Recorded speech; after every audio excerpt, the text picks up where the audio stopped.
In the Louisiana State Archives, there exists a peculiar inventory list from an estate sale conducted in 1853. Among the standard entries for furniture, livestock, and human property, one item stands out: a door. Not the mansion itself, not the land, not any of the profitable assets one would expect, just a door. The listing specifies that this door must never be installed in any structure where people reside, must never be opened after sunset, and must never, under any circumstances, be destroyed. The door sold for 3 times the price of the plantation house it once belonged to. Buyers traveled from as far as Boston and Philadelphia to bid on it, though none would explain why.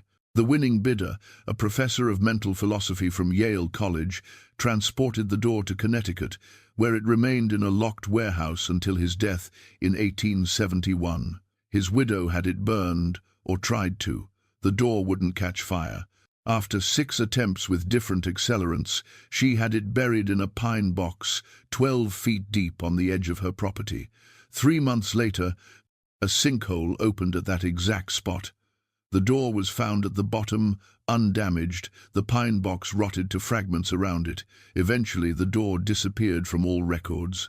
But what that door witnessed between 1832 and 1851 remains documented in the testimonies of 43 people who survived crossing its threshold.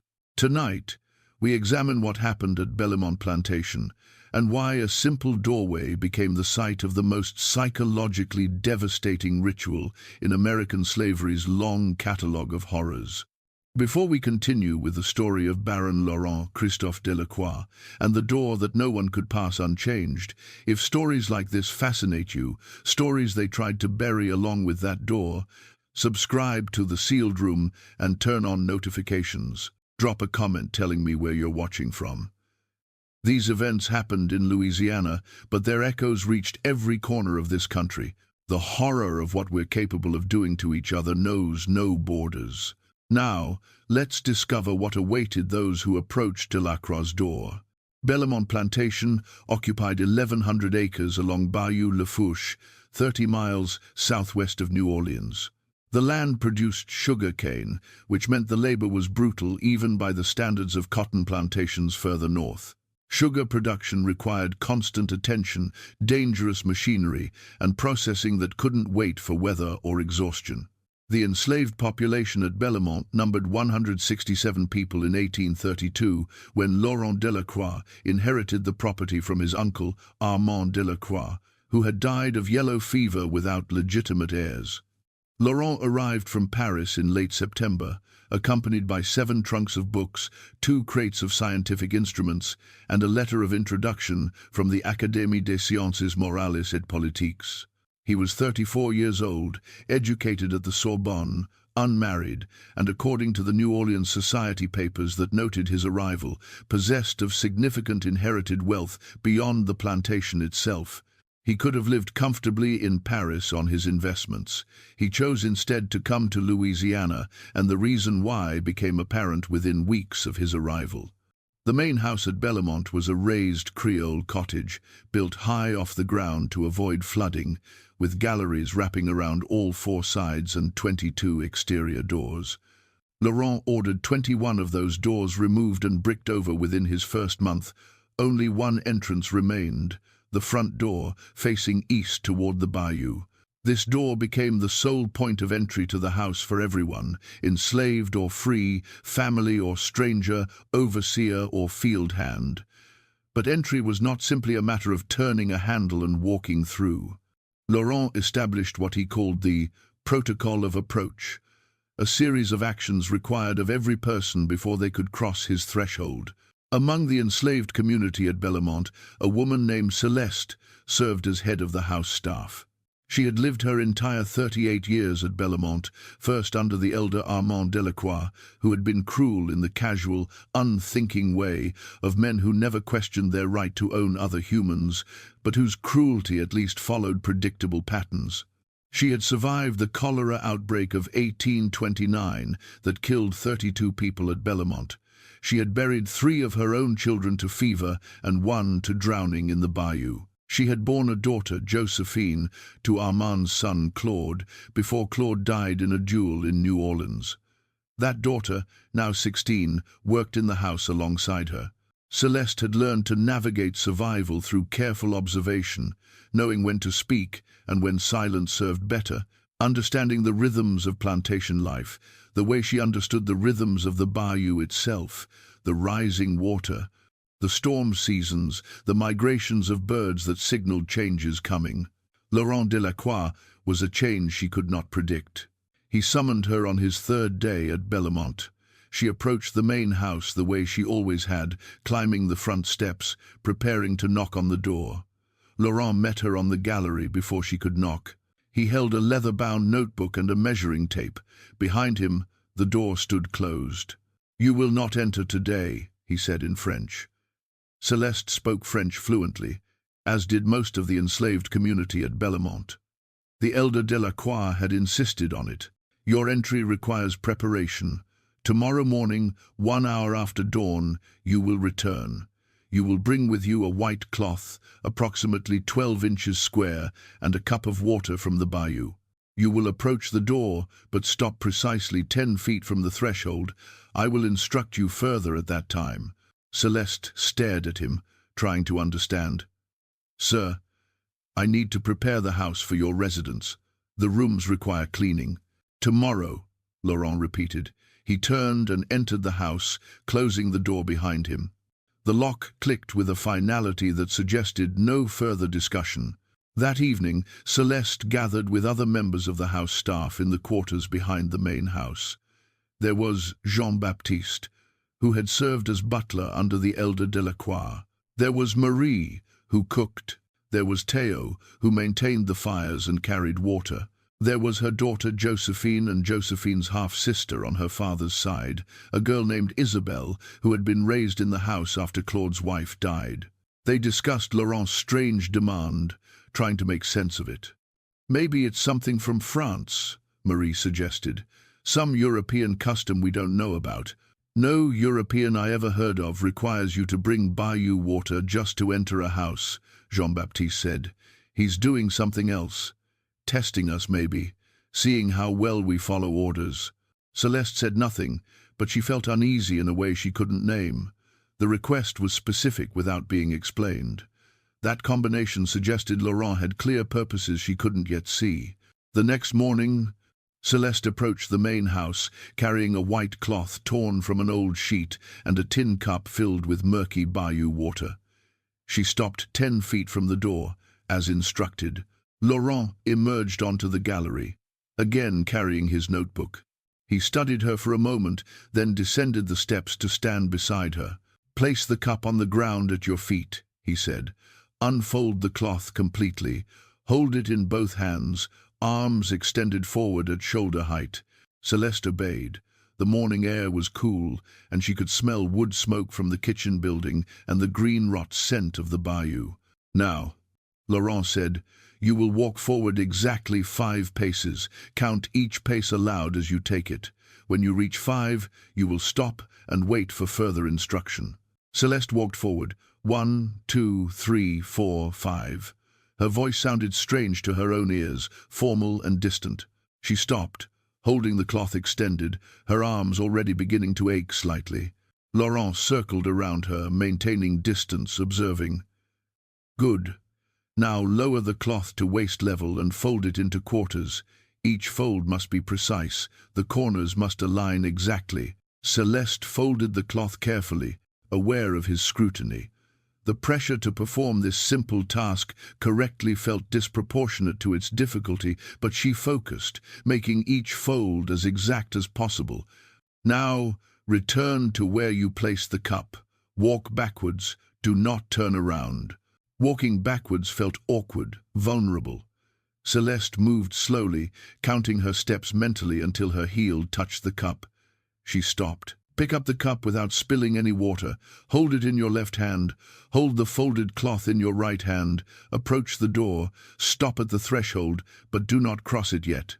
Celeste moved forward again, balancing the cup carefully. She reached the threshold and stopped, standing in the doorway's shadow, feeling the slight temperature difference between the sun-warmed gallery and the cooler air inside the house.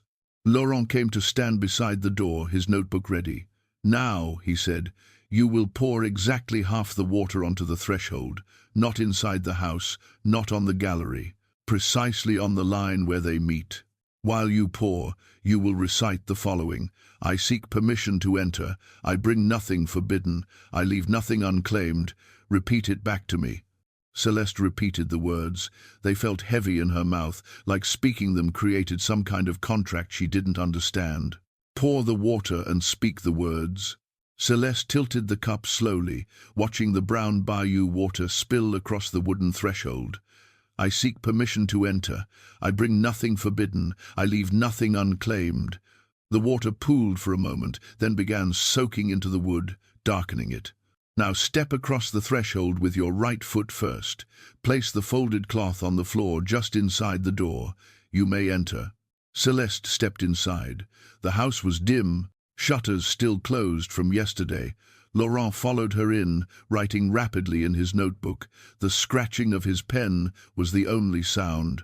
"You performed adequately," he said without looking up from his writing. "Tomorrow, the protocol will include additional requirements. You will bring the same items, but you will also need to memorize a second recitation. I will teach it to you before you leave today." Celeste stood holding the half-empty cup of bayou water, trying to process what had just happened. "Sir, may I ask the purpose of these requirements?" Laurent looked up from his notebook. His eyes were grey, she noticed, and very focused. "Purpose is not your concern. Compliance is your concern. The protocol serves functions you need not understand to perform correctly. Now, let me teach you tomorrow's recitation." Over the next hour, Laurent made Celeste repeat phrases in French until she could recite them perfectly. The phrases made no sense to her. They referenced doors and thresholds and passages, concepts that seemed philosophical rather than practical. When he was satisfied with her memorization, he dismissed her to begin her actual work, cleaning and preparing the house. That night, Celeste taught Josephine the protocol. Her daughter learned quickly, her young memory capturing the sequence of actions and words with ease. But Josephine asked the question Celeste had been avoiding. "Mama, what happens if someone can't do it right? What happens if they spill all the water or forget the words?" Celeste had no answer. They would discover the consequences soon enough. The protocol expanded rapidly.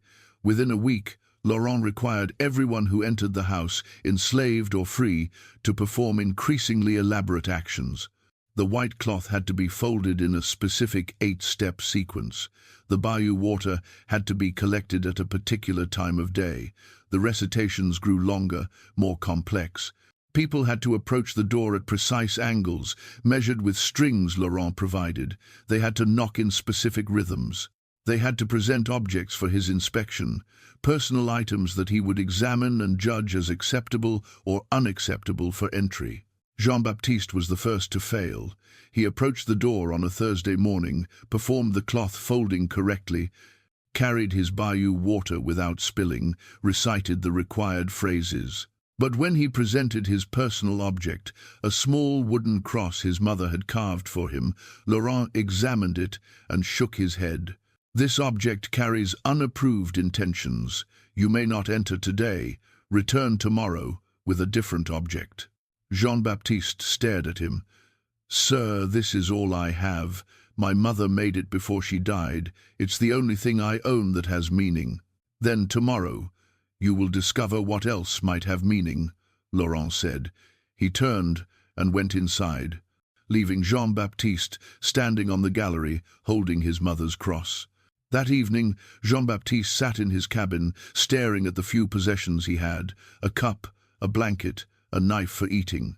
Nothing that carried the weight of memory and love the way his mother's cross did. He spent the night trying to decide what object to bring, knowing that whatever he chose would be weighed against the one thing he truly valued and found wanting. The next morning, he brought the eating knife. Laurent examined it, wrote something in his notebook, and permitted entry. But Jean-Baptiste moved through the house that day like a man who had lost something irreplaceable, which in a sense he had. The protocol had taken not just an object, but his right to decide what held meaning for him. Marie failed 3 days later. She performed every step correctly until the final recitation, where she transposed 2 words, saying unclaimed before forbidden instead of the reverse. Laurent stopped her immediately. The sequence is specific.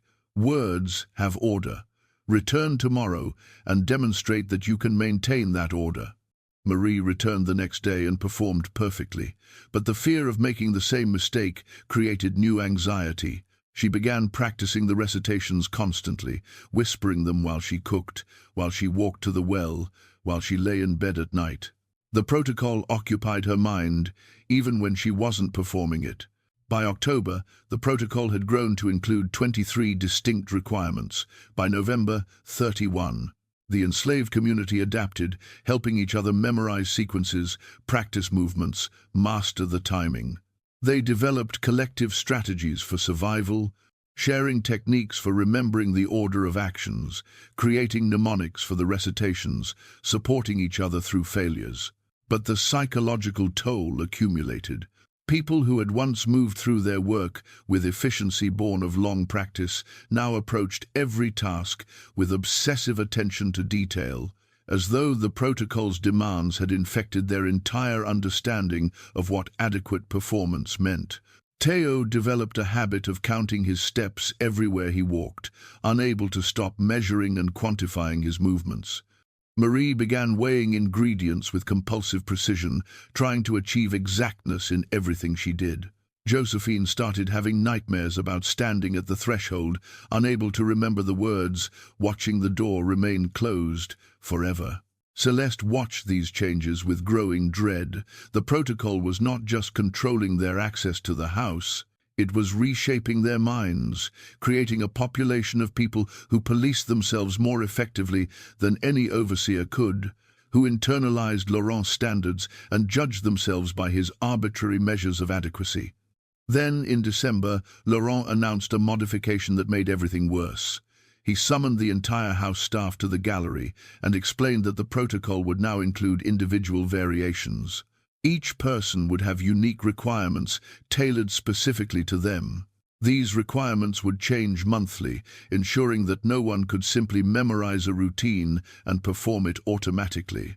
The unpredictability was the cruelest addition. It meant that even perfect past performance guaranteed nothing about future success. It meant constant vigilance, constant anxiety, constant awareness that any entry might be denied for reasons they couldn't anticipate. Celeste's individual requirement arrived on a cold morning in January of 1833. Laurent informed her that from that day forward she must bring not just bayou water, but water she had personally blessed. He did not specify how to bless water or what constituted acceptable blessing.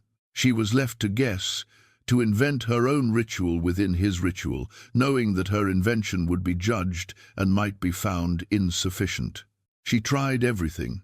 She prayed over the water in the Catholic manner the elder Delacroix had forced them to practice. She held the cup under moonlight, remembering fragments of rituals her grandmother had whispered about before dying, old ways from before the crossing. She added salt she traded for, thinking perhaps blessing meant purification.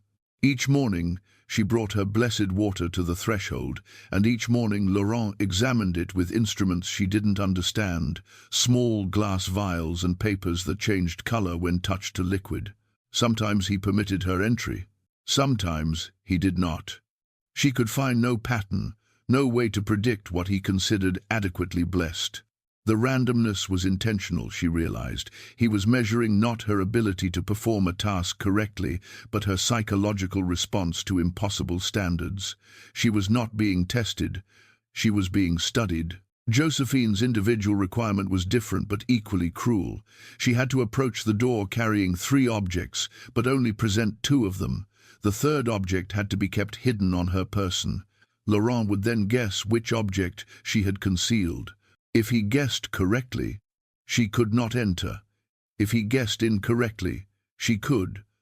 But the objects had to be different each day, and they had to be items of personal significance. The requirement forced Josephine to constantly sacrifice meaning, to bring 3 precious things knowing that one would be rejected, that revealing any pattern in what she chose to hide would allow Laurent to predict her choices. She began bringing objects that meant nothing to her, trying to protect what actually mattered. But Laurent noticed this strategy. The objects must matter to you, he told her one morning after she had brought 3 identical buttons.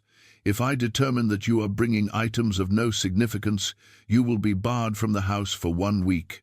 So Josephine had to genuinely value what she brought, had to truly care about what she concealed, and had to accept that caring made her predictable, which meant failure.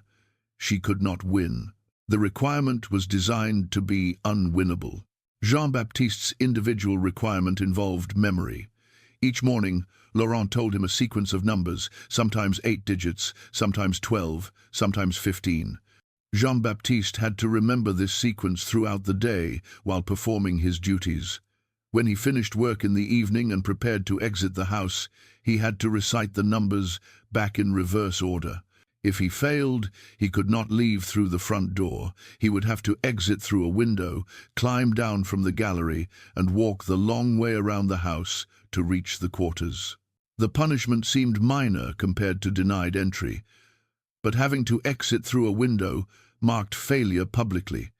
Everyone could see him climbing out, could know he had forgotten the numbers. The shame of visible failure added psychological weight to what should have been a simple memory task. More disturbing was what the requirement did to Jean-Baptiste's daily work. He could not fully concentrate on any task because part of his mind had to constantly rehearse the numbers. He burned himself on a kettle because he was mentally reciting Laurent's sequence instead of paying attention. He dropped dishes. He forgot instructions from Marie about meal preparations. His work quality deteriorated because the protocol occupied cognitive space he needed for actual labor. Laurent documented all of this. Celeste saw him watching from windows, making notes about their mistakes, recording how long it took each person to complete the entry protocol, measuring the time between their arrival at the door and their actual crossing of the threshold. He was quantifying their suffering, turning their psychological deterioration into data. In February, a new worker joined the house staff. His name was Gabriel, purchased from an estate sale in New Orleans after the previous owner died of consumption. He was 23 years old, had worked in a merchant's household in the city, spoke English and French and some Spanish, could read and write, and had never worked on a plantation before. The protocols of survival in an urban household were different from those required at Bellmont. He had to learn everything quickly. Celeste took responsibility for teaching him the door protocol.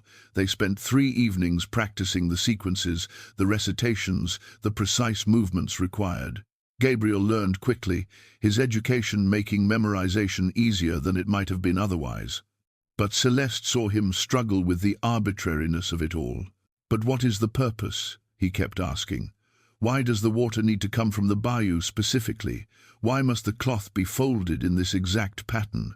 What does any of this accomplish?" "It accomplishes control," Celeste finally said. "That's the only purpose. He wants to see if we'll do meaningless things simply because he demands it. He wants to measure how much absurdity we'll accept before we break." Gabriel stared at her. "That's monstrous." "Yes," Celeste agreed. "But it's the reality we inhabit. You can recognize it as monstrous and still have to perform it. Understanding doesn't free you from the requirement."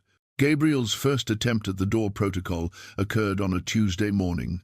He carried his bayou water, his folded white cloth, and the personal object Laurent required, a small brass button from a coat his father had worn. He approached the door at the specified angle, stopped at the measured distance, performed the cloth folding sequence. His movements were careful, deliberate, almost perfect. But when he recited the threshold words, he spoke them in English instead of French. The phrases he had memorized came out in the wrong language, an unconscious reversion to his more comfortable tongue under the stress of performance. Laurent stopped him immediately. "The recitations must be in French. You will return tomorrow." Gabriel stood frozen for a moment, the incorrectness of his mistake only now registering. "I apologize, sir. I know the French words. I simply misspoke. May I attempt again?" "The protocol permits no second attempts on the same day." "Tomorrow." Laurent went inside. Gabriel remained on the gallery, staring at the closed door, holding his father's button. Celeste, watching from the kitchen building, saw the expression on his face. Not anger or resentment, but something closer to betrayal. As though he had expected that education, that literacy, that experience in a merchant's household would somehow protect him from this. As though being able to read and write should have exempted him from the cruelty of meaningless rituals. That night, Gabriel sat with the others in the quarters, listening to their advice about managing the protocol's demands. "You have to empty your mind of questions," Marie told him. "Just do the actions, don't think about why. Thinking makes it harder." "Practice the French until it's automatic," Jean-Baptiste added. "Make it so natural that stress can't push you back to English." But Gabriel seemed unable to accept the advice. "I keep thinking that if I could just explain to him, if I could demonstrate that I understand what he's trying to accomplish, maybe he would see that the protocol is unnecessary, that we can be obedient without these elaborate demonstrations."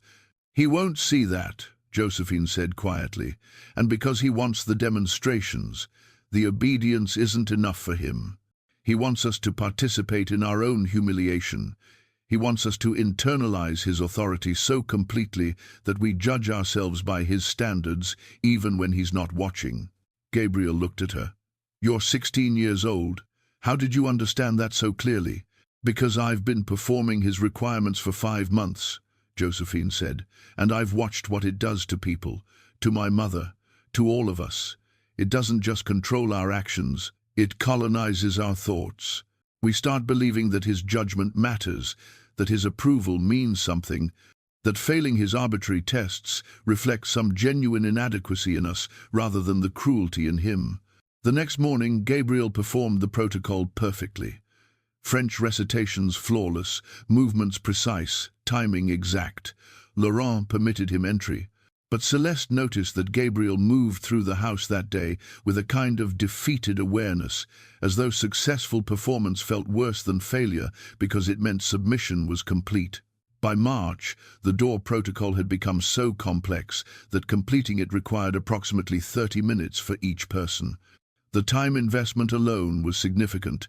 30 minutes of labor lost every day to meaningless ritual. Multiply that by the 7 primary house servants, and Laurent was sacrificing 3.5 hours of productive work daily to maintain his experiment. But the productivity loss didn't concern him. The plantation continued operating profitably because the field labor, brutal and continuous, generated the actual wealth. The house was simply the laboratory where Laurent conducted his research into human psychology and control. Celeste began noticing other changes in how Laurent structured their environment.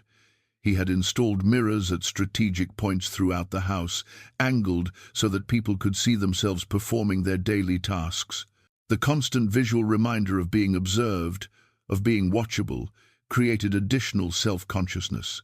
People adjusted their behavior not just when Laurent was present, but constantly, because they might at any moment catch sight of themselves in the mirrors and imagine his judgment of what they saw. He also began requiring verbal reports. At the end of each day, each house servant had to provide a detailed account of everything they had done, every task completed, every movement between rooms. These reports took another 20 minutes per person. Laurent recorded them in his notebooks, sometimes asking questions about why a particular task had taken longer than expected or why someone had chosen to clean one room before another. The reports created retrospective anxiety. People had to remember not just what they had done, but be able to explain their choices, justify their priorities, defend their efficiency. Work became less about completing tasks and more about creating narratives of work that would satisfy Laurent's interrogation. In April, something shifted. Laurent announced that he would be adding what he called reciprocal requirements to the door protocol. These involved paired actions between 2 people. For instance, Celeste and Josephine would have to approach the door together, perform synchronized movements, recite alternating lines of the threshold phrases. If either person made an error, both would be denied entry. The reciprocal requirements created new dynamics of resentment and dependence. If Josephine stumbled on her recitation, Celeste would be punished equally, despite her own correct performance. If Celeste forgot the sequence of movements, Josephine suffered the consequences. They had to practice together constantly, coordinating not just their actions but their breathing, their timing, their psychological states. One person's anxiety could infect the other. One person's distraction could cause mutual failure. Marie and Theo were paired. Jean-Baptiste and Gabriel. Isabelle, Josephine's half-sister, was paired with a younger servant named Philippe, who had recently been brought into the house from fieldwork. The pairing seemed arbitrary, but Celeste suspected Laurent had chosen them strategically to maximize either conflict or dependence. The reciprocal requirements also created moral complications. If your partner repeatedly caused failures, you began to resent them, even though you understood intellectually that the system itself was the problem, not the individual struggling within it. If you yourself repeatedly caused failures, you felt guilt and shame directed not just toward Laurent, but toward the person you were harming through your inadequacy. Laurent was making them hurt each other, making them police each other, making them internalize his judgment and direct it toward their own community members. The cruelty was sophisticated, distributed through social bonds, rather than applied directly through violence. Then came the morning that Gabriel refused. It was a Tuesday in late April. The air was thick with humidity that promised afternoon rain. Gabriel approached the door carrying his required items, his partner Jean-Baptiste beside him. They had practiced their synchronized protocol the night before, working through the sequences until they could perform them in perfect coordination. They were ready. But when they reached the threshold and Laurent emerged onto the gallery with his notebook, Gabriel stopped walking. He stood 15 feet from the door, his Bayou water cup in one hand, his folded cloth in the other, and he simply stopped. "You may approach to the measured distance," Laurent said. Gabriel didn't move. Jean-Baptiste glanced at him, confused, then concerned. "No," Gabriel said quietly. Laurent looked up from his notebook. "You are refusing the protocol?" "I am refusing to participate in my own degradation," Gabriel said. His voice was steady, but Celeste, watching from the kitchen doorway, could see his hands shaking slightly. "I have performed your requirements for 2 months. I have done everything you demanded with precision and accuracy. But I understand now what you are doing, and I will not continue to collaborate with it." "You understand that refusal means punishment," Laurent said. His tone carried no anger, only clinical interest. "You understand that you are choosing consequences." "I understand that performing your ritual also has consequences," Gabriel said, "that it damages something in us that no amount of compliance can protect. I would rather face whatever punishment you devise than continue destroying myself by pretending your requirements have legitimacy." Jean-Baptiste spoke quietly. "Gabriel, please, don't do this. We can talk about it tonight. Find another way." "There is no other way," Gabriel said, his eyes still on Laurent. "Either we resist or we become what he is trying to make us. Machines that perform meaningless actions because we have forgotten we are human enough to refuse." Laurent wrote something in his notebook, a longer passage than his usual brief notations. Then he looked at Gabriel with an expression Celeste could not quite read. Curiosity, perhaps, or satisfaction. "You will not enter the house today," Laurent said, "or tomorrow, or any day until you complete the protocol. You will remain in the quarters. You will receive half rations. You will have no contact with other house servants. We will see how long your philosophical resistance sustains itself." He turned to Jean-Baptiste. "You will perform the protocol alone. Your partner's refusal does not excuse your own obligation." Jean-Baptiste looked torn, glancing between Gabriel and Laurent.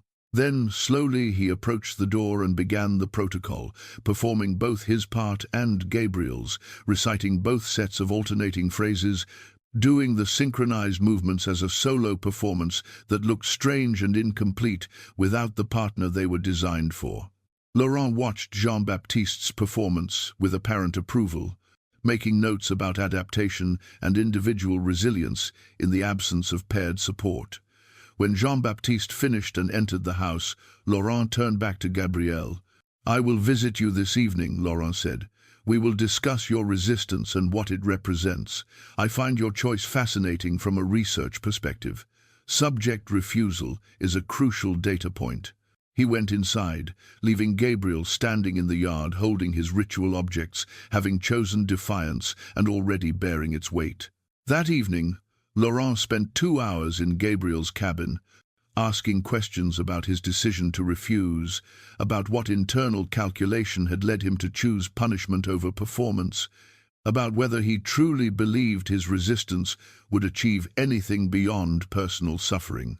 Gabriel's answers, filtered through the community later, suggested Laurent was less interested in changing Gabriel's mind than in understanding the psychology of rebellion itself. Over the next week, Gabriel's isolation continued. Half rations meant he grew visibly thinner. Denial of contact meant he spent his days alone while others worked in the house. The punishment was designed not just to break him, but to demonstrate to everyone else the cost of resistance. But something unexpected happened. Gabriel's refusal, rather than being seen as foolish or dangerous, became a kind of moral center for the community. People brought him food from their own rations, risking punishment to ensure he did not starve. They visited him at night despite Laurent's prohibition, sharing conversation and solidarity. His resistance, even though it changed nothing about the protocol's continuation, proved that refusal was possible. That humans could still choose defiance, even when victory was impossible. Celeste visited Gabriel on the 5th night of his isolation. She found him sitting outside his cabin, looking thinner but not broken. "You know this won't stop him," she said quietly. "He'll continue the protocol with the rest of us. Your suffering won't change that." "I know," Gabriel said, "but it changes me. I needed to know I could still refuse, that some part of me remained capable of recognizing wrong and naming it wrong, even when naming it costs me everything." "That's a luxury," Celeste said. "Not a criticism, just an observation. You're young enough and new enough here that you still have that kind of strength. Some of us used up that strength years ago, just surviving." "Maybe," Gabriel acknowledged. "Or maybe you have different strength, the kind that sustains people through decades, rather than burning bright in moments. I don't know which is more valuable." "Both are necessary," Celeste said. "Your refusal reminds us we're human. Our endurance keeps us alive. Neither one alone is sufficient." They sat in silence for a while, listening to the night sounds of the bayou, the frogs and insects, the distant splash of something moving through water. Finally, Celeste spoke again. "He's going to break you eventually. You understand that? He'll find the pressure point, the thing you cannot sustain losing, and he will take it from you until you submit." "Probably," Gabriel agreed. "But I will have had these days of refusal. Whatever comes after, I will know that once I chose differently. That has to count for something." Gabriel's refusal lasted 11 days. On the 12th morning, Laurent visited his cabin with a letter. The letter, Laurent explained, was from a buyer in Natchez who specialized in acquiring skilled household servants for resale to plantations in the Mississippi interior. Laurent had written to this buyer describing Gabriel's literacy, his languages, his urban experience. The buyer had offered an excellent price. "I could sell you today," Laurent said, standing in the doorway while Gabriel sat on the cabin's single chair. "The transaction would be simple, profitable for me, devastating for you. Natchez plantations are not known for their treatment of educated slaves. Your literacy would be seen as dangerous rather than valuable. You would likely spend your remaining years in field labor under overseers who consider your education a threat to be beaten out of you." Gabriel said nothing, but his face had gone very still. "Or," Laurent continued, You can resume your position in the house, perform the door protocol, accept the requirements as the price of remaining here, where at least your skills are utilized, where the work is less physically destructive than sugar fields, where you exist in proximity to a community that clearly values you, given their willingness to share rations despite my prohibition. You are offering me the choice between torture and different torture, Gabriel said quietly. I am offering you the choice between calculated cruelty in service of scientific inquiry and random cruelty in service of profit maximization, Laurent said. Neither is humane, but one at least produces knowledge that may eventually serve philosophical understanding of human consciousness and control. The other produces only sugar and early death. Gabriel looked at him for a long moment. And if I refuse both choices? If I simply remain here in isolation, accepting half rations and solitude, then you will eventually die of malnutrition or illness, and I will have lost a valuable asset for no research benefit whatsoever. That outcome serves no one's interests.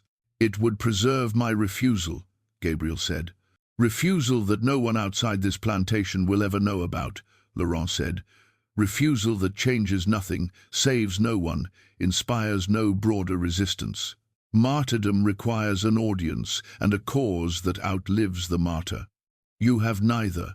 Your death would be recorded as natural causes or perhaps escaped and drowned in the bayou. The narrative would be whatever I chose to make it. The cruelty of this truth settled over the cabin like the morning humidity.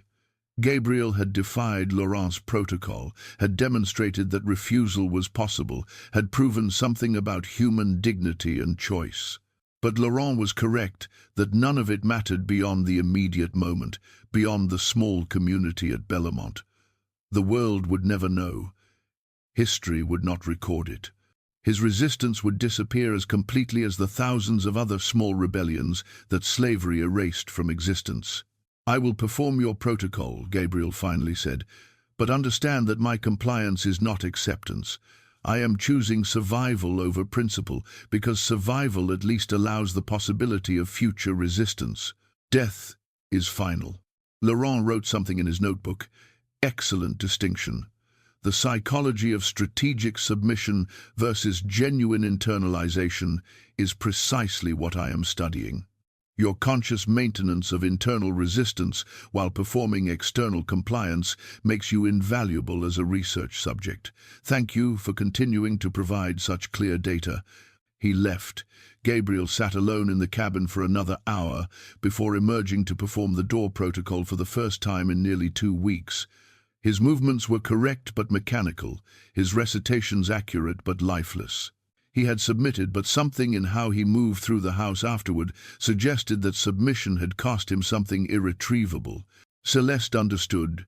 She had made similar calculations countless times over her 38 years.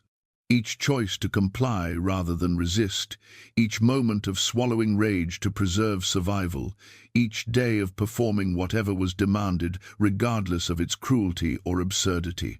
Those choices accumulated into a life, but they also accumulated into a kind of erosion of the self.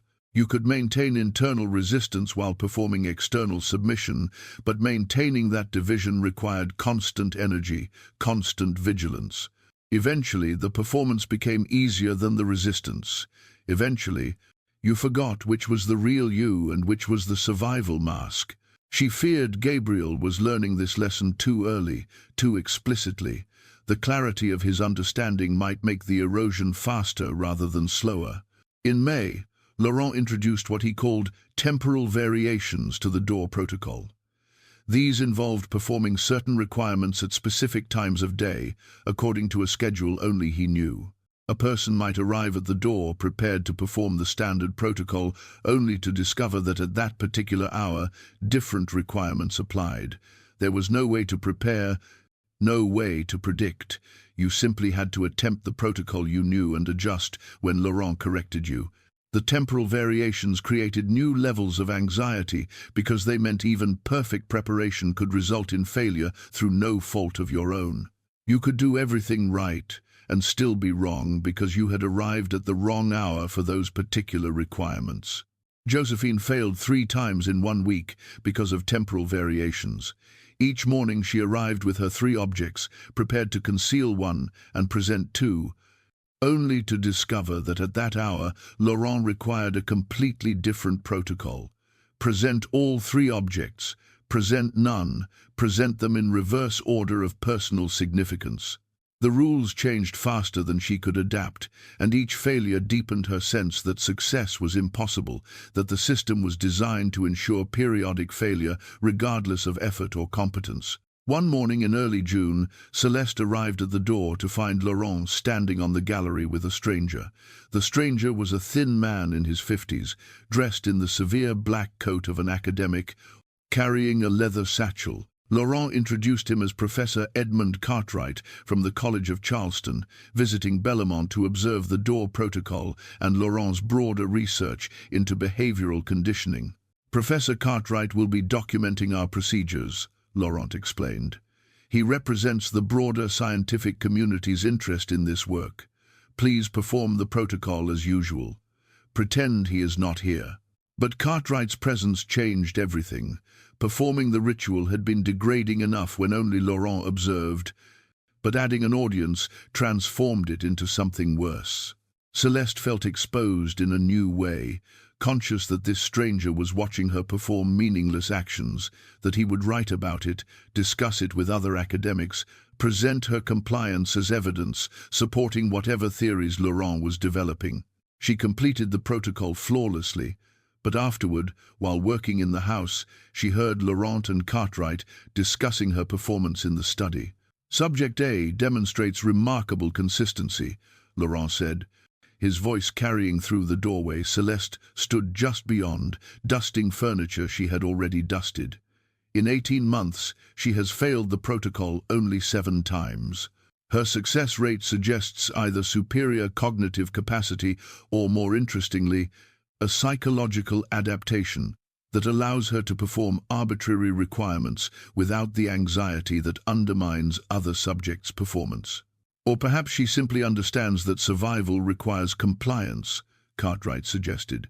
That seems less remarkable than adaptive. Surely any rational being recognizes that submission to power preserves existence. But that is the question I am exploring, Laurent said. At what point does strategic submission become genuine internalization? When does the performance of obedience transform into authentic belief in the authority being obeyed? Subject A maintains she retains internal resistance despite external compliance, but I suspect that distinction becomes less meaningful over time. The mask eventually becomes the face. Celeste stopped moving, standing frozen with her dust cloth, listening to them discuss her psychology as though she were not a person but a specimen. They were describing her internal life, theorizing about her thoughts and beliefs, analyzing her consciousness without ever having actually asked her about any of it. They had observed her behavior and constructed a narrative about her mental state based on assumptions about what compliance must mean. She wanted to walk into that study and tell them they were wrong, that she knew exactly what she was doing, that 18 months of performing meaningless rituals had not erased her understanding of their meaninglessness. But even as she formed this imagined confrontation in her mind, she recognized the trap. If she insisted she retained internal resistance, Laurent would simply document that as another interesting data point. Her protests would become evidence of the very phenomenon they were studying, the persistence of conscious resistance despite behavioral submission. There was no way to prove you had not been broken except by breaking yourself more visibly through refusal. But refusal led to punishment or sale or death. So you continued performing, and your continued performance was taken as evidence that the system worked, that control had been achieved, that compliance indicated acceptance. That evening, Celeste gathered the house servants in the quarters for a conversation she had been avoiding for months. They needed to discuss what Laurent was doing, not just as individual torture, but as a broader project, something he intended to share with others, to publish perhaps, to promote as a model for plantation management. He is going to spread this, Celeste said quietly. The professor's visit is not just observation, it is validation. Laurent wants academic credibility for his methods. If he gets it, if other planters adopt these protocols, if this becomes a recognized approach to managing enslaved labor, then thousands of people will suffer what we are suffering. Gabriel, still thin from his isolation weeks, spoke up. So what do? We cannot refuse collectively. That would be revolt, and revolt means death. We cannot continue performing without resistance because that validates his research. There seems to be no action available that does not either destroy us or support him. Maybe destruction is the only real resistance, Marie said. Her voice was tired. Maybe we have to be willing to burn it all down, ourselves included, to prevent this from spreading. No, Josephine said firmly. Mama, Gabriel, all of you. There has to be another way. If we die, if we rebel and get killed, we are gone, and he just gets new people to experiment on. The protocol continues. But if we survive, if we endure, we carry the testimony of what happened here. Eventually, slavery will end. It has to end. And when it does, we will be able to tell people what was done to us. That testimony matters. Living witnesses matter. Eventually is a long time away, Theo said. Might be decades. Some of us will be dead of old age before slavery ends, if it ever does. Then those of us who survive carry the story for those who did not, Josephine insisted. But we have to survive first. Martyrdom does not preserve memory. Living witnesses do. Jean-Baptiste had been silent through most of the discussion, but now he spoke. There might be something else we can do.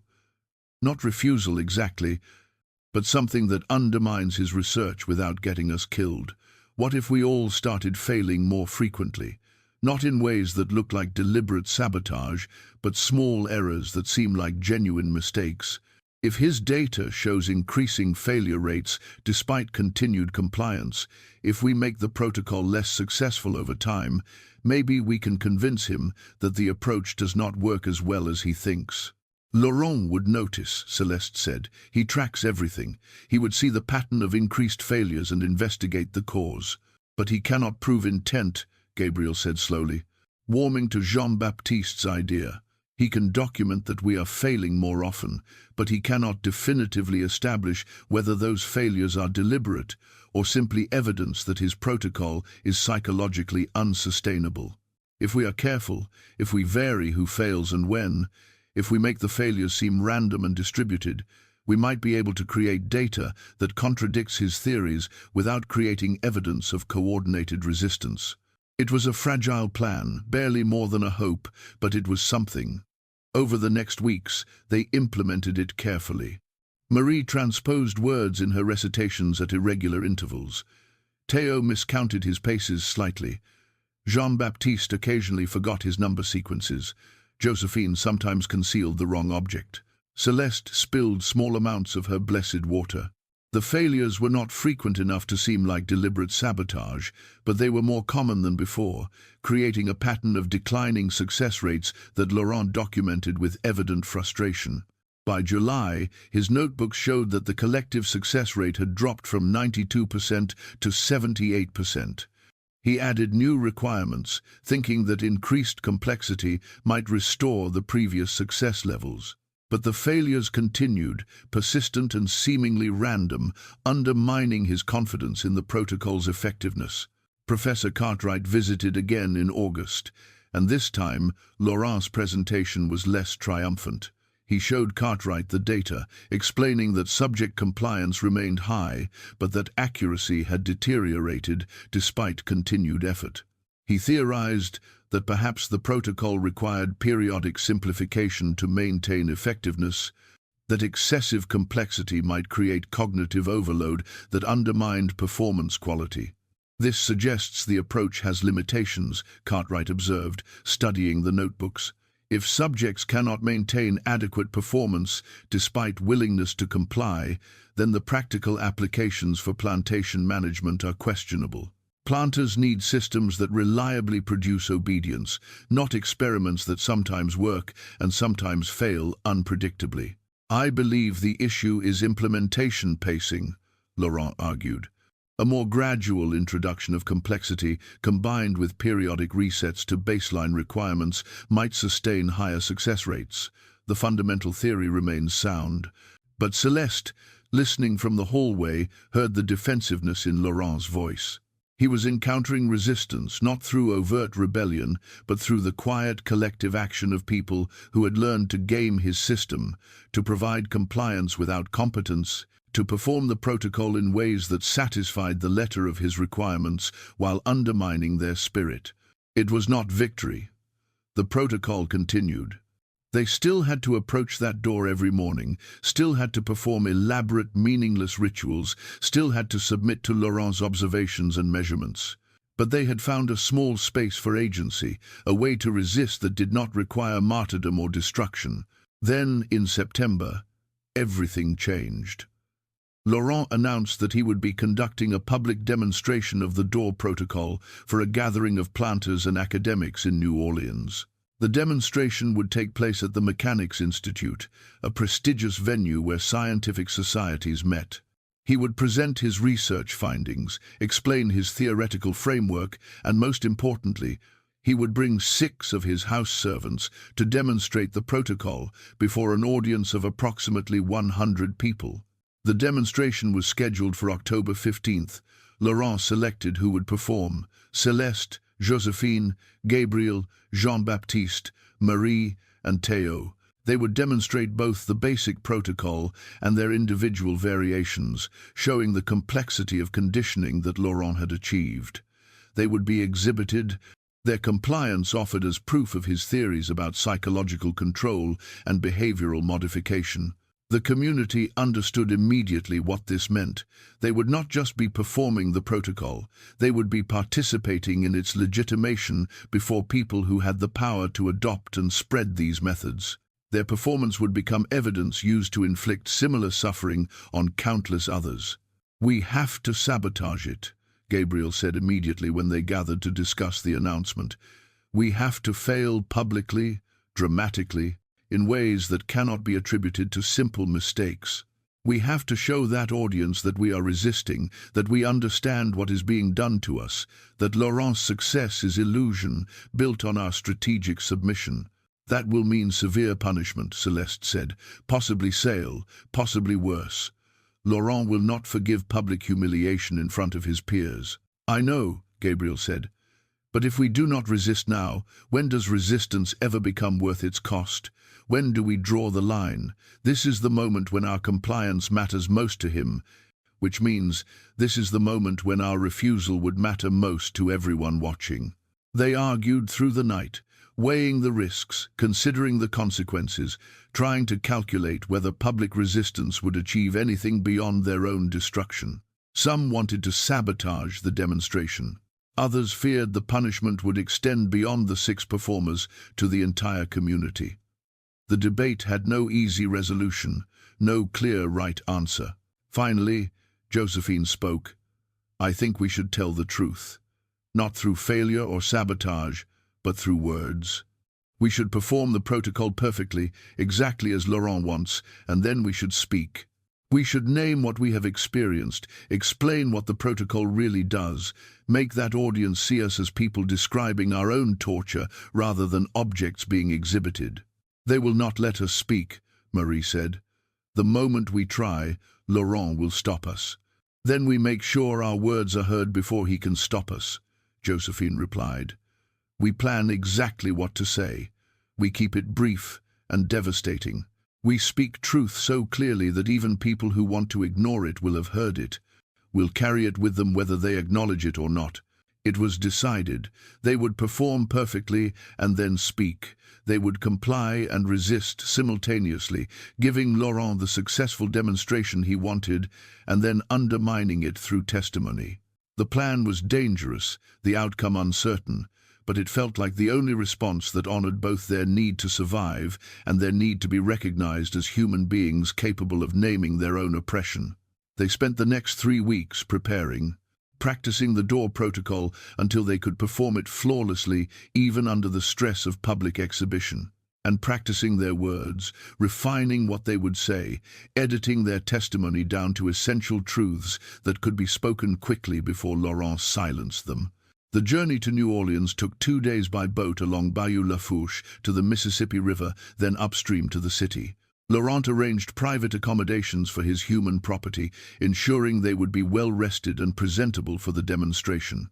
He seemed nervous in a way they had never seen before, checking and rechecking his notebooks, rehearsing his lecture, making them practice the protocol repeatedly, even though they had already perfected every movement. His anxiety was revealing. For all his clinical detachment, for all his claims about scientific objectivity, Laurent cared deeply about how his research would be received by his peers. He wanted validation, recognition, influence. His experiments at Bellemont had not been conducted in isolated pursuit of knowledge.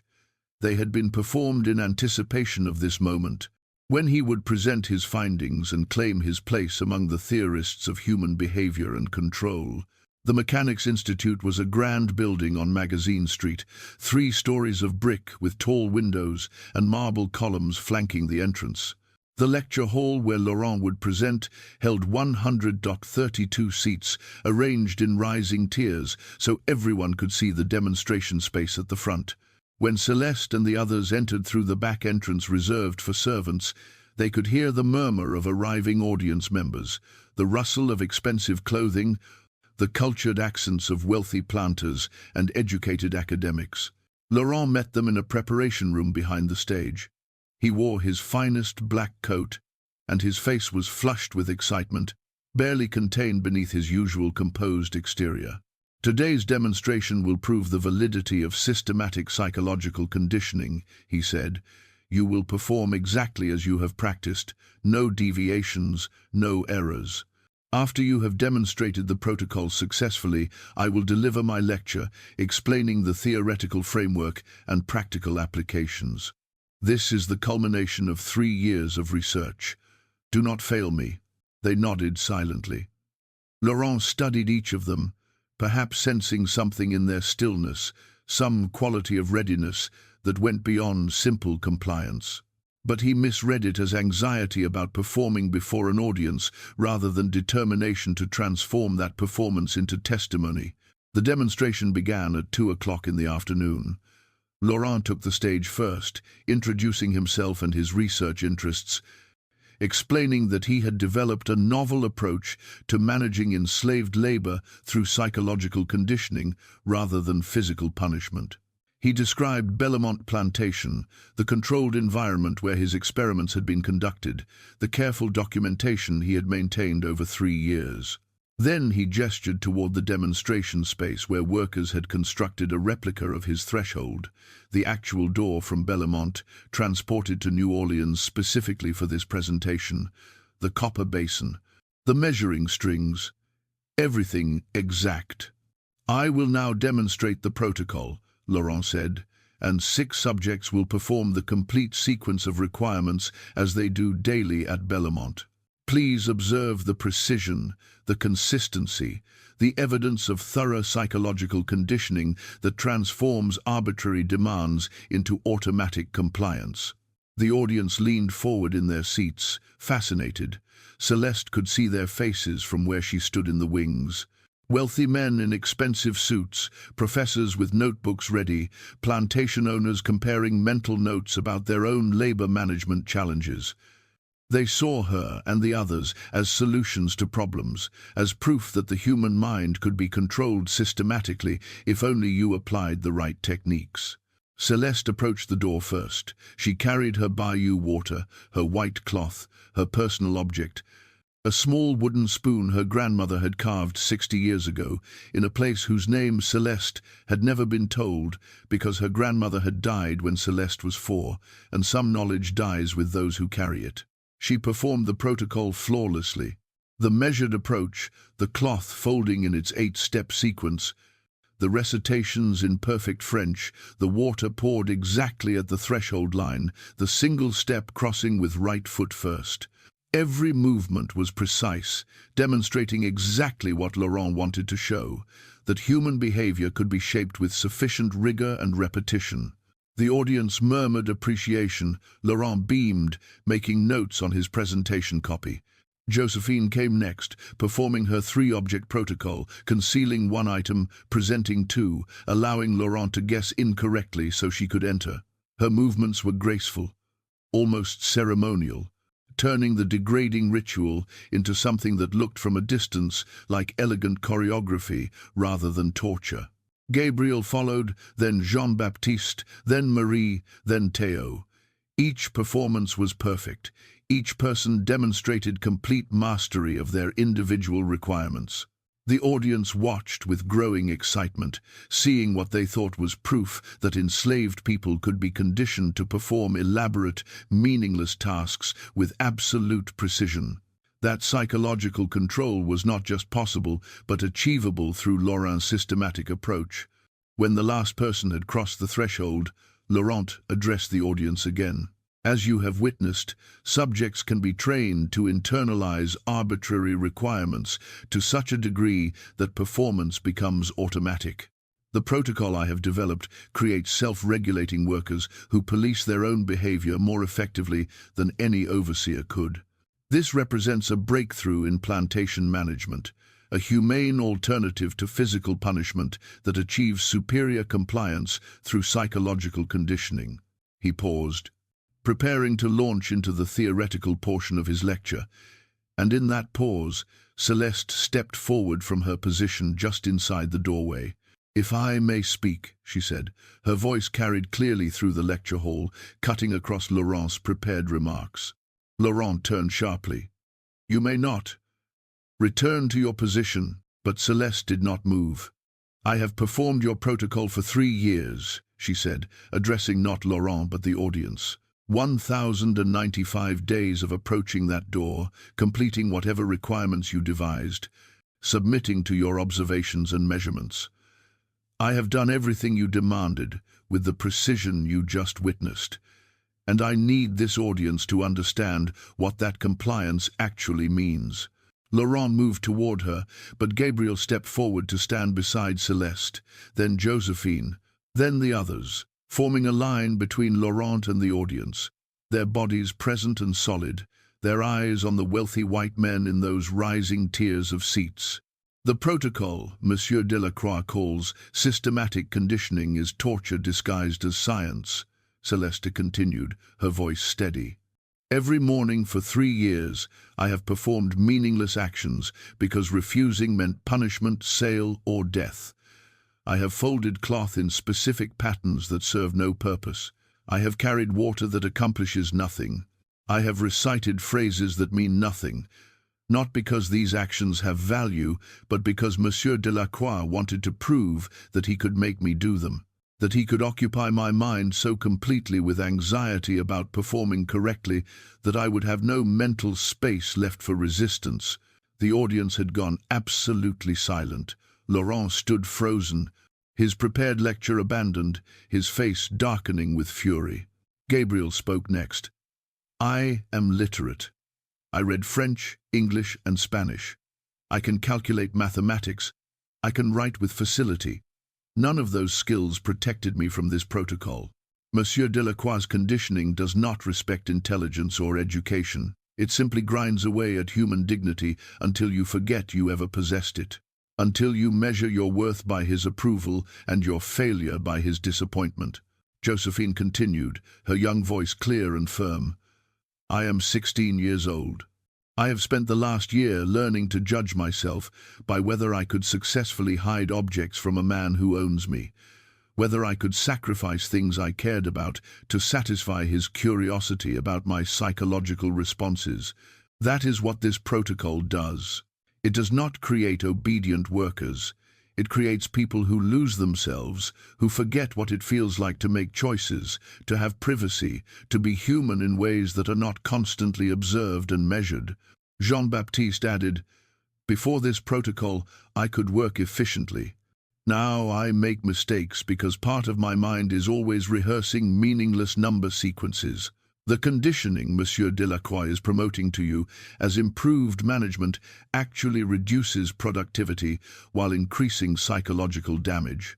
You are being sold a method that harms both the people it is inflicted upon and your own economic interests." Marie spoke quietly but with devastating precision. The protocol made me question my own sanity, made me wonder if my inability to perform arbitrary tasks perfectly meant something was wrong with me rather than wrong with the demands. That is what Monsieur Delacroix has achieved. Not better workers, but people who have been taught to blame themselves for failing impossible standards. Theo finished. "We performed perfectly for you today, but that perfection cost us 3 years of psychological torture. It cost us our peace, our sense of self, our ability to move through the world without constant anxiety. Monsieur Delacroix wants you to adopt his methods. We are here to tell you that doing so would mean inflicting this suffering on thousands of people across your plantations. We are here to beg you not to." The lecture hall erupted. Some audience members were shouting at the servants to be silent, to remove themselves, calling for security. But others were standing, arguing with each other, demanding Laurent explain why his subjects were describing torture when he had claimed his methods were humane. Professor Cartwright, sitting in the front row, had gone pale, apparently recognizing that Laurent's research had just been publicly exposed as something far darker than systematic behavioral conditioning. Laurent himself seemed unable to speak for several long seconds. Then he found his voice, sharp with rage. "This is coordinated insubordination. These subjects will be severely punished for disrupting this presentation with lies designed to undermine legitimate scientific research." "They are not lies," a voice called from the back of the hall.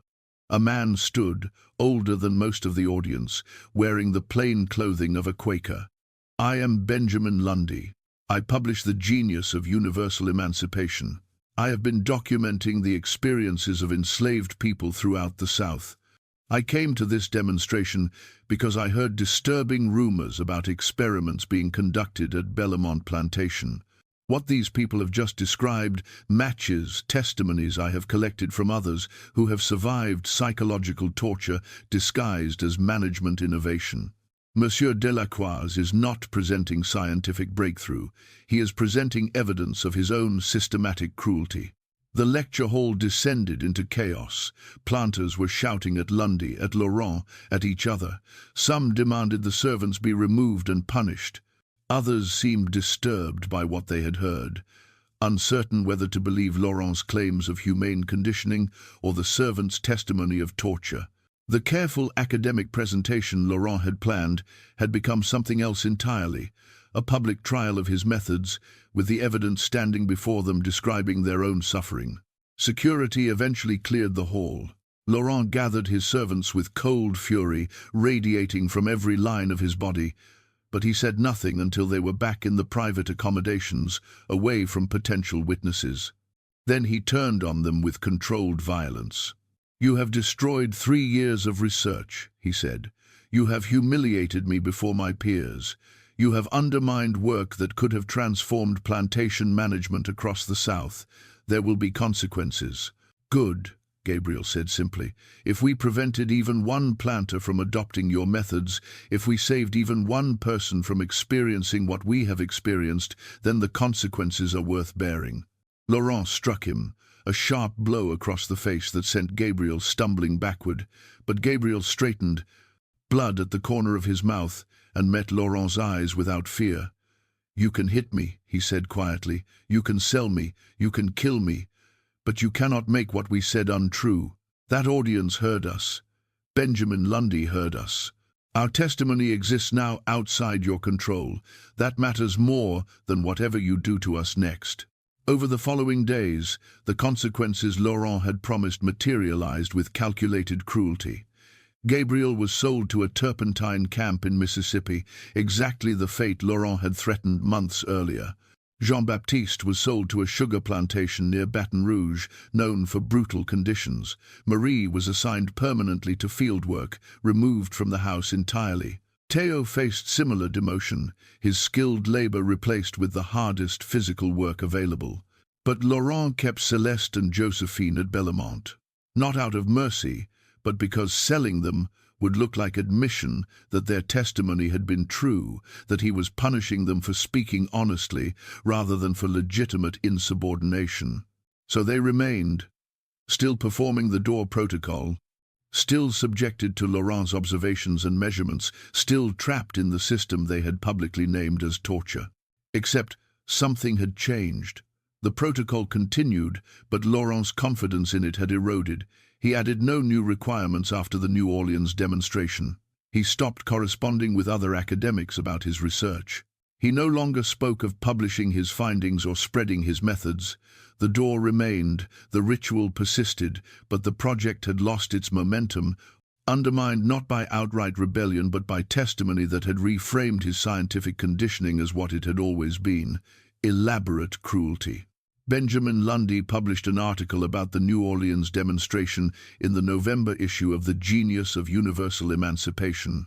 He quoted extensively from the servant's testimony, described Laurent's research in detail, and raised pointed questions about what it meant that academics were legitimizing torture by calling it behavioral science. The article was reprinted in abolitionist newspapers throughout the North, generating discussion about the psychological dimensions of slavery's cruelties. In Louisiana, the article changed nothing immediately. Laurent continued operating Bellemont. The enslaved community continued laboring. The door protocol continued governing entry to the main house. But the story spread through the enslaved communities along Bayou Lafourche, passed from plantation to plantation in whispered conversations, carried by people who understood that what had happened at the Mechanics' Institute mattered, even if it had not changed the immediate reality of their bondage. Celeste performed the door protocol faithfully for 18 more years until Laurent's death in 1851. By then, the ritual had become so ingrained in her movements that she sometimes found herself counting steps and measuring distances, even when nowhere near a threshold. Her body trained to precision that no longer required conscious thought. When Laurent died, his nephew inherited Bellmont and immediately discontinued the door protocol, finding it bizarre and pointless. But Celeste discovered that stopping was almost as difficult as continuing had been. The absence of the ritual left a strange void, a daily routine suddenly missing its opening ceremony. The door itself became an object of superstition among Laurent's heirs. The nephew tried to have it removed in 1852, but workers refused to touch it, claiming they heard voices when they approached it, whispers of people reciting phrases in French. The nephew eventually boarded it up, sealing the entrance permanently. When Bellmont was sold in 1853, the door was sold separately, listed in the estate inventory, with warnings about its troubling history. After the war, after emancipation's long legal processes finally reached Louisiana, Celeste left Bellemont. She was 64 years old, had spent her entire life at that plantation, and had no family beyond Josephine, who had married another formerly enslaved person and moved to New Orleans. Celeste followed her daughter to the city, where she lived until her death in 1873 at the age of 84. Before she died, she gave testimony to a researcher documenting slavery's experiences. The researcher asked her what she remembered most clearly about her years at Bellemont. Celeste was silent for a long time, then said, "The door. I remember that door. I remember believing that if I could just perform the protocol perfectly enough, consistently enough, maybe he would see me as human. Maybe my competence would earn recognition. But perfection did not make me human to him. It just proved his theories about control. The door taught me that compliance cannot purchase dignity, that some systems are designed to be performed, not to be satisfied, that survival sometimes requires doing things that disgust you while maintaining enough of yourself to remember the disgust." Gabriel survived the turpentine camp, though it cost him his health. He lived until 1868, working after the war as a teacher in a freedmen's school, teaching literacy and mathematics to children whose parents had been denied education.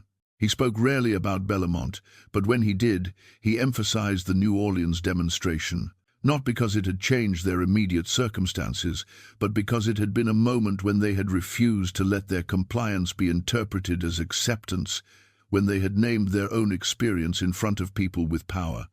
Jean-Baptiste died at the Baton Rouge plantation in 1856, worked to death in sugar fields that cared nothing for the skills he had developed as a butler. Marie survived to see emancipation, living until 1882 and spending her final years growing vegetables in a small garden behind the house she owned, the first property she had ever possessed. Theo died during the war, conscripted by Confederate forces to build fortifications, killed when Union artillery bombarded the work site. Josephine lived until 1897, dying at the age of 71 in New Orleans, surrounded by grandchildren who knew their family's story, who understood what their grandmother and great-grandmother had endured and resisted. She had kept detailed oral histories, passed down through generations, ensuring that the door protocol and what it represented would not be forgotten even after all the original survivors were gone. The door itself disappeared from records after 1871. Some believed it had finally been destroyed. Others claimed it was stored in a warehouse somewhere, still refusing to burn, still carrying the memory of everyone who had crossed its threshold. In 1893, a fire at a storage facility in New Orleans destroyed thousands of artifacts from the Antebellum period. Workers claimed they found a door in the ruins, undamaged despite the intense heat that had melted metal and turned wood to ash around it. But by then, no one could definitively identify whether it was Laurent's door or simply another door that happened to survive. What did not disappear was the testimony. Benjamin Lundy's article remained in archives. Celeste's recorded statements were preserved. Josephine's oral histories were written down by her grandchildren. The story of the door protocol survived as a reminder of slavery's psychological cruelties, the ways in which enslaved people were subjected not just to physical violence, but to systematic attempts to control their minds, shape their thoughts, make them internalize the authority of those who owned them. It also survived as evidence of resistance, not the dramatic resistance of rebellion or escape, but the quieter resistance of people who maintained their humanity despite systems designed to erase it, who performed compliance while preserving internal understanding, who chose moments to speak truth even when that truth carried devastating consequences, who survived and then testified, ensuring that their suffering and their resistance both became part of the historical record. The door may have disappeared, but the people who crossed it, who were tortured by it, who resisted through it, they are remembered. Their names, their testimony, their refusal to let compliance be mistaken for acceptance, all of that remains. A reminder that even in the most controlled circumstances, even under the most sophisticated forms of oppression, human consciousness persists. People remember who they are. They recognize wrong. They name it. They resist in whatever ways survival allows. And sometimes, rarely but importantly, they are heard. What do you think about this story? About the door that witnessed so much suffering and the people who refused to let that suffering be unnamed? Leave a comment below. If stories like this matter to you, if you believe these buried histories need to be told, subscribe to The Sealed Room, turn on notifications, and share this with someone who understands that the past is never really past. Its echoes shape everything we are and everything we might become. I will see you in the next story, when we uncover another truth they tried to bury. Until then, remember that bearing witness matters, that testimony matters, that the voices of those who survived are the ones that echo loudest through history.